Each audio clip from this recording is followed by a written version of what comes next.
Nên ăn. Đi rồi. Đi hả? Đây rồi. À.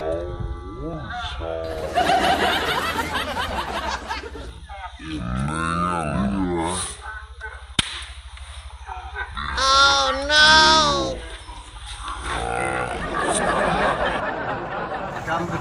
Campuchia. Pama mà. Hả? Pama Campuchia. Đây khả năng là tiếng Campuchia. Ừ. Tiếng nói, tiếng hát, tiếng cười, tiếng vui. Hát cho mong Hát bài Campuchia. hát cho vui. Hát Campuchia.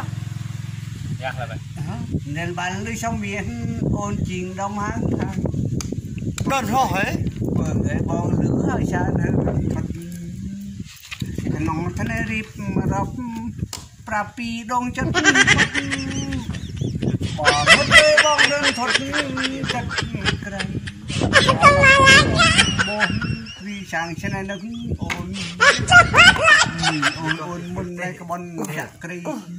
Thung nó Vì cho lắc đi bốn ai lôi mình nhắn thôi cho nơi bong sáng sọp khôn ai.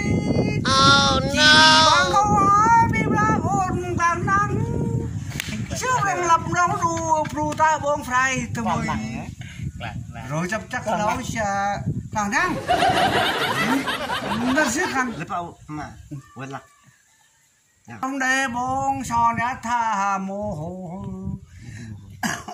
grum grum chạy mà nó mi khả năng không bỏ chất chân tê mất con tôm mà đồ mình đâu đó chất chuồn ai cừu chi ông lo cái đẹp ra hơi bong bong tục ồn ào